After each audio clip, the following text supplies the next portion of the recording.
Hi guys, welcome back to my channel and welcome to another video. So today we're talking about my November/December book for the 6 books for 2025 challenge, and it's also the last book of the challenge. So yeah, we have completed this little project of ours, and I will definitely bring our new season, 6 books for 2026 season next year.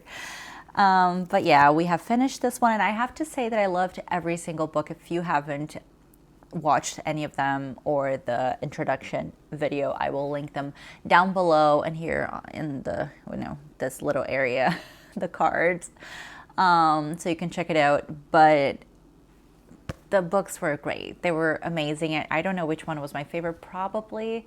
I don't know. I'll bring a video with all of my favorites, top favorites, books of the year. But most of these ones, these 6 books, will definitely be on that list. So yeah, today I want to talk to you guys about Northanger Abbey by Jane Austen.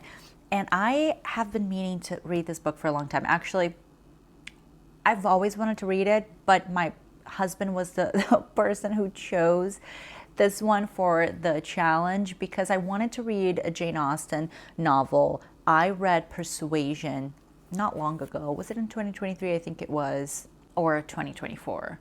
Don't remember now. Maybe it was last year.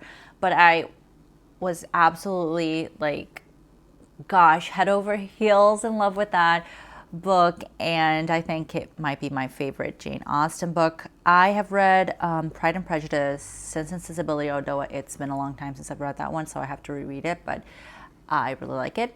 And yeah, so these four, Sense and Sensibility, Persuasion, Pride and Prejudice, and now Northanger Abbey. I do want to read the other ones. I know that Emma is a lot of people's favorite.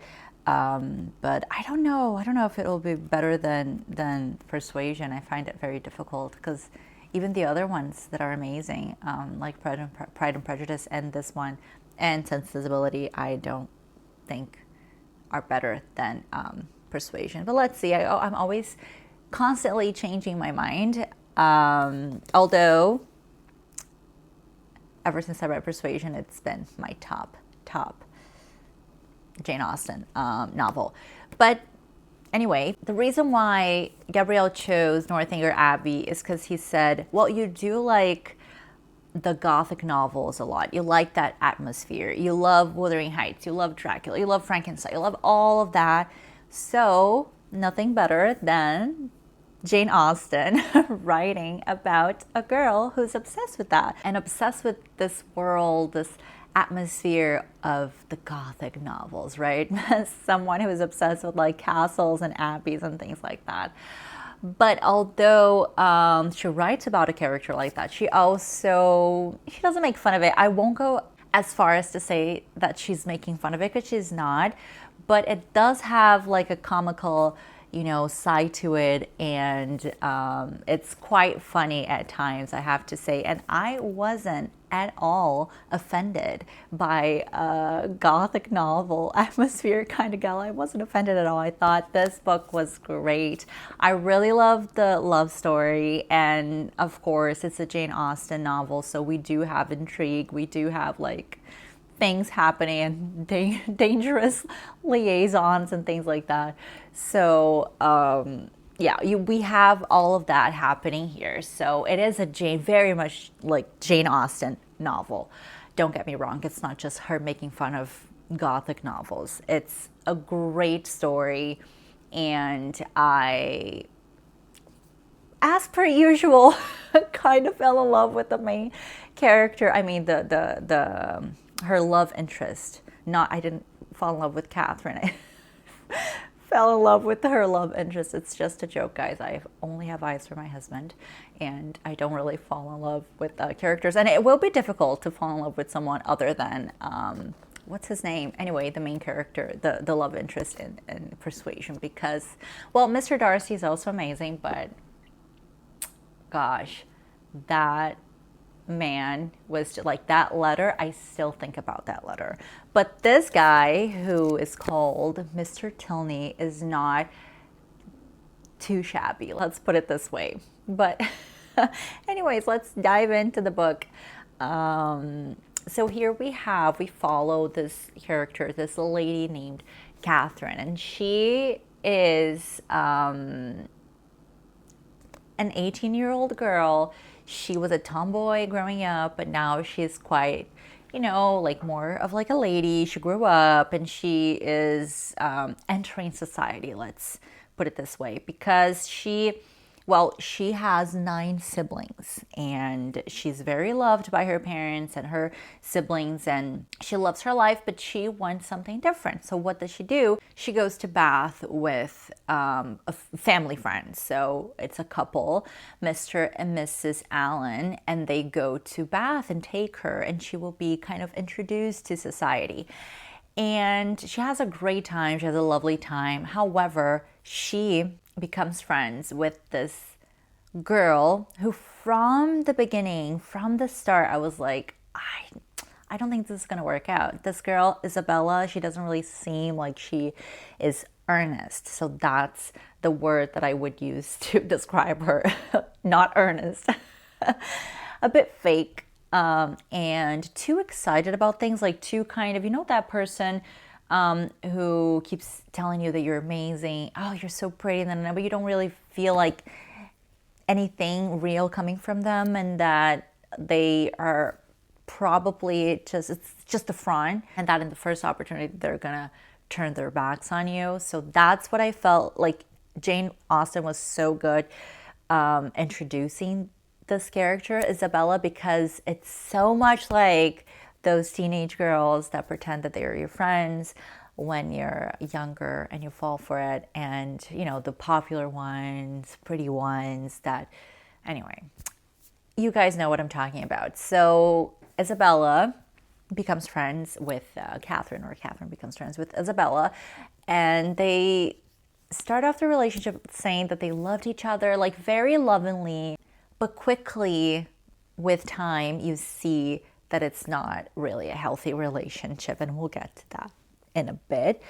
But then she also becomes friendly, let's say, with Isabella's brother, whose name is it John Thorpe?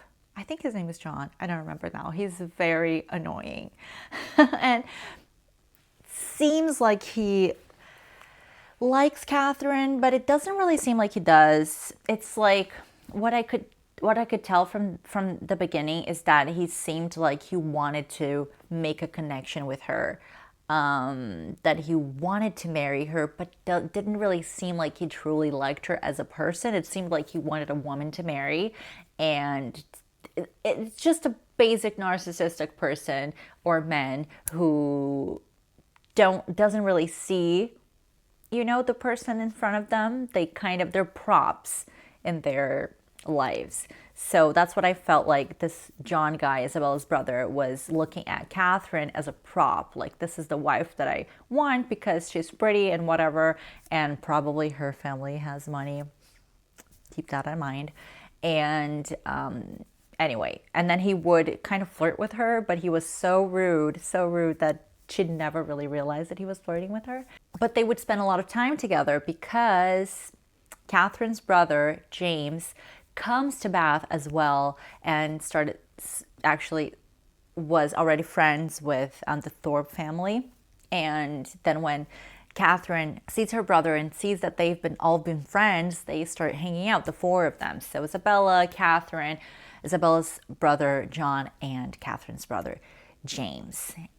And, of course, James falls in love with Isabella, and then they try to make John, Catherine happen, right? This couple happen. But like I said, Catherine doesn't even realize anything, and most importantly, she doesn't realize it because she is far more interested in someone else. So yeah, she falls in love falls in love is a strong word in the beginning of the book, but she has a very deep infatuation with this man called I was going to say Tweeny, Mr. Tilney.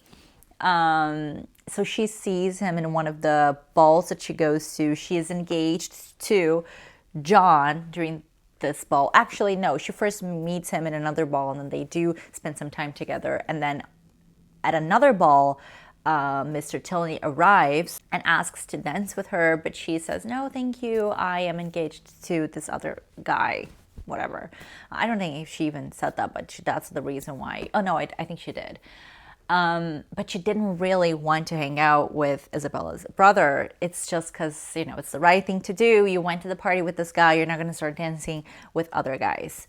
So she's very sad that she's not going to dance with him, but she says no. However, she becomes friends with his sister, Eleanor.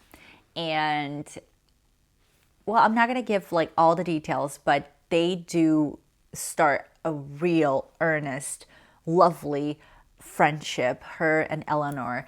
And it's really nice to see. It's refreshing, especially after the dialogues between Catherine and Isabella. Isabella is just such a pain. You can tell that she is so interested in money, although she keeps saying that she's not, what she wants, and that she's such a simple girl, that she doesn't want to marry someone for their money, but she's so simple and so virtuous and everything.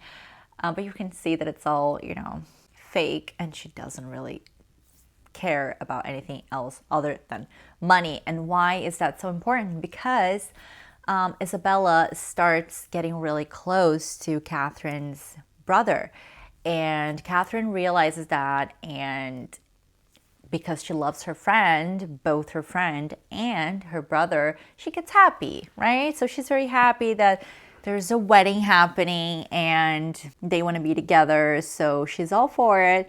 And is very supportive. On the other hand, her friend Isabella is not as supportive. So what happens is that Catherine, starts a friendship with Eleanor and Mr. Tilney, Henry. And Isabella's very jealous, and then John is jealous as well, and they don't want her hanging out with them, don't want her to spend time with them. So there's a lot of intrigue happening and lies being told. And then whenever she has something to do with Mr. Tilney and his sister, then they try to start things up to make her believe that they left town and that they're not going to go on that walk with her that they promised. And then she goes with them to do something else, and then she sees them, and then she gets mad because John is obviously a liar. And all the intrigue, you guys, it's just really well written, but it's just it makes you so mad at both Isabella and John. Horrible, awful people. And you're just so all you want is for Catherine to spend time with Mr. Tilney and Miss Tilney.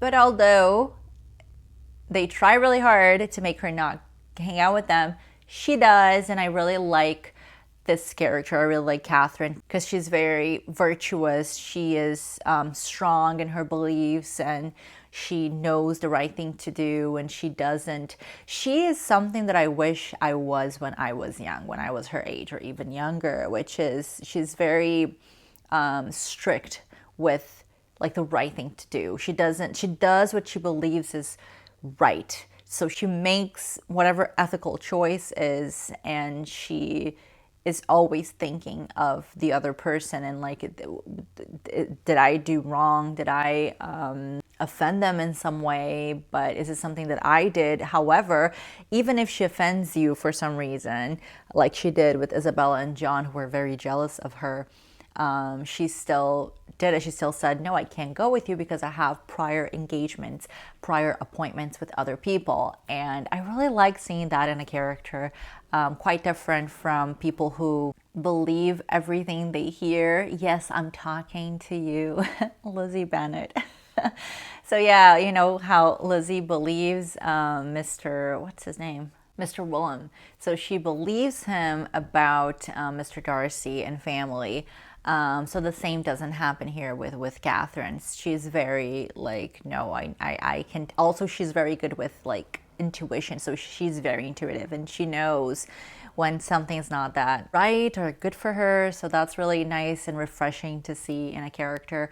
But she is naive sometimes. So she does believe in some like small things. Like she believes that they were leaving, Bath and going somewhere and not going to their appointment, and she believed that, but then after that she was like, no, I'm not believing you ever again. Talking, she actually tells him that, John, that, and it's just very nice to see that. So what happens is that Isabella and James, that's Catherine's brother, they do get sort of engaged, but it's not 100% like, they don't have a date for the wedding or anything like that, but they kind of like engaged, and they write to James's parents to see if they like support the engagement, and they answer back saying, although we don't know her, we do accept it and we're very, very happy for you, whatever. Like, they're really nice people. But when they write back saying that they will accept the marriage, the wedding, whatever, they also say that they can't really give a lot of money monthly. They won't be able to have a big income every year or every month, whatever. But it will be enough for them to live. And everyone, was very like, okay, that's normal, we're not going to give them a lot of money. It's just this income. And then Isabella starts saying like, I don't care about money. I don't really care. Like, that's not my problem. My problem with this whole situation is not that they're not going to give us a lot of money, but it's just because it seems like they're not really happy with, our engagement. So she starts like coming up with excuses, saying that she's nervous about the parents not really liking her because they said that they can only get married in 3 years because he can only have access to this income in 3 years. So she's like, oh, what worries me is not the lack of money. I do not care about money. I despise money. And we obviously know that that's not true, because she's very much like, let's go this place now. Let's go this place tomorrow. Let's go on an adventure. Let's have dinner at restaurants. So she's always like that, but at the same time, she's like, I do not care about money. I despise money. That's not me at all. She's so annoying. It's incredible.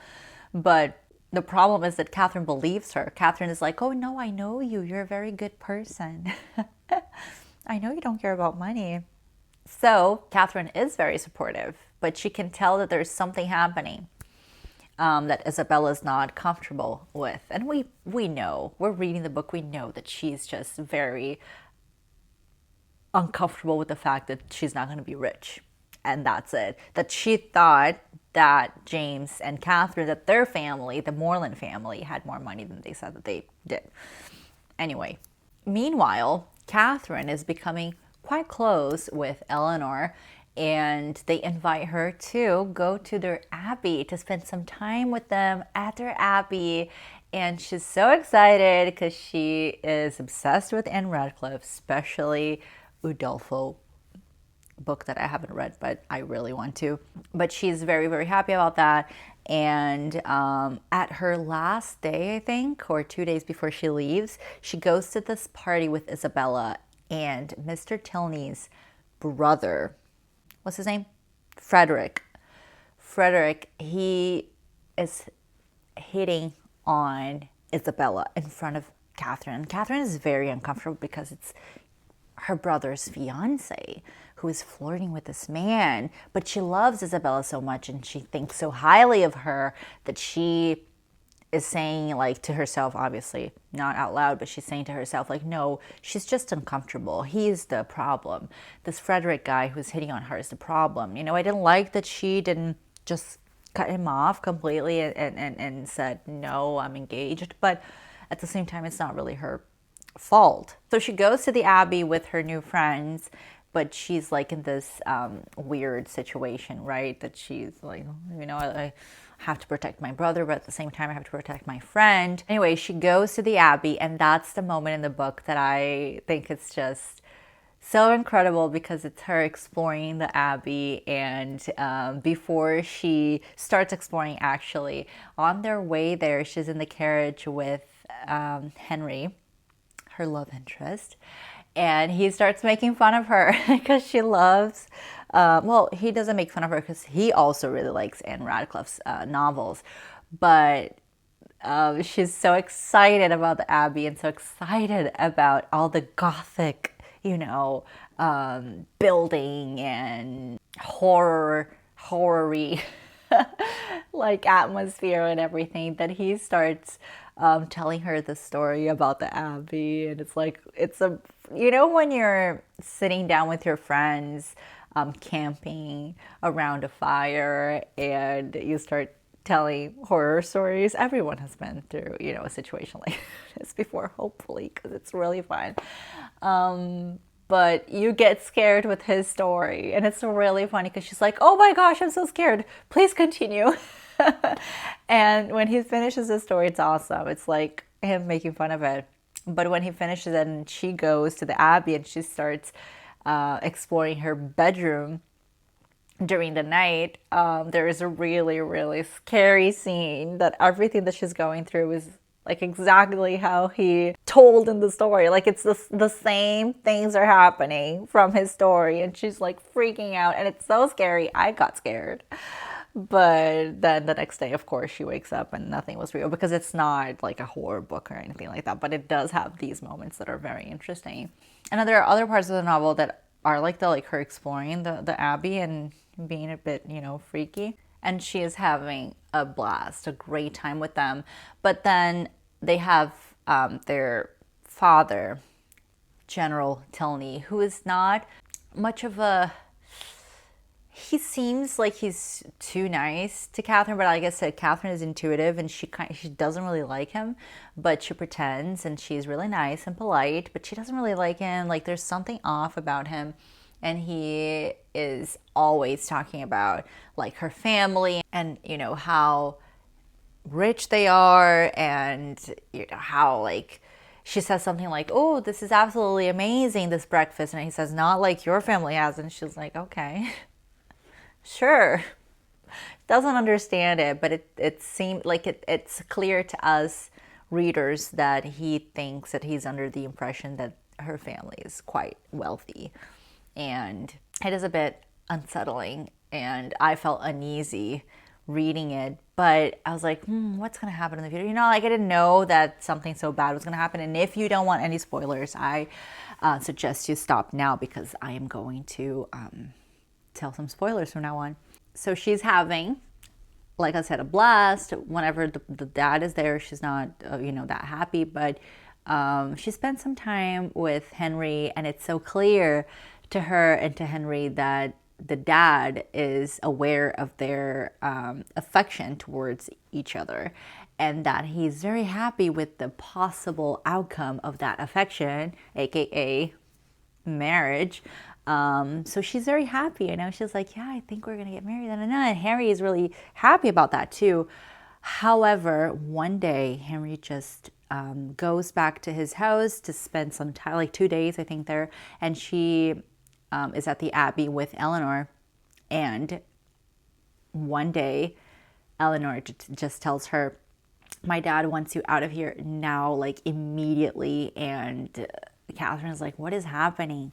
So she's basically kicked out of the house, and she doesn't know why. And it's so bad that she's sent off back to her house with no driver, no anything, like just a carriage and no one to accompany her, just her by herself going back home, no money, and Eleanor has to give her money. It's like crazy. She was kicked out of the house and she has no idea why. And you kind of have an idea as a reader, right? Like something happened. This guy kind of probably found like something out, or someone told him something, like there's intrigues happening. So he was probably told something that's not true.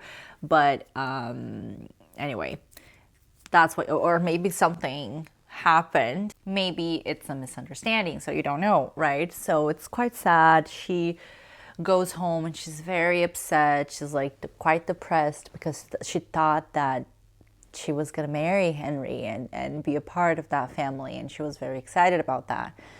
Also, she loves Eleanor, And oh my gosh, I forgot to say something very important. Gosh.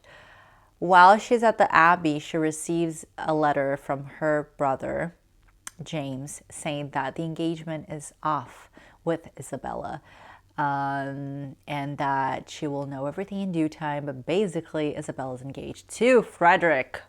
Yes, Captain Tilney, Henry's brother, eldest brother. And she's like, oh my gosh. So yeah, we were all right reading the book. Isabella just wanted James's money. She was after James's money. And once she realized that he wasn't rich, or they wouldn't have a lot of money in the first years of their marriage, she just decided to end the engagement. But I think it didn't quite work with Frederick, because she sends a letter to Catherine as well. Sends Catherine a letter saying, oh, something happened with your brother and I. He's under the impression that I don't want him anymore, or something like that. But like, I love him. He's the only one for me.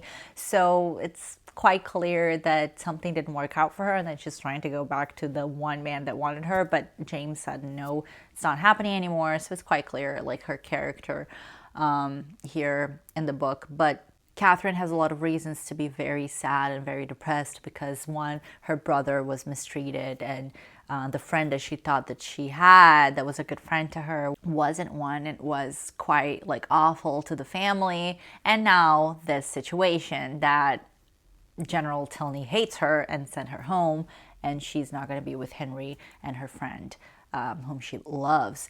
But then, of course, it's a Jane Austen novel, and everything's explained.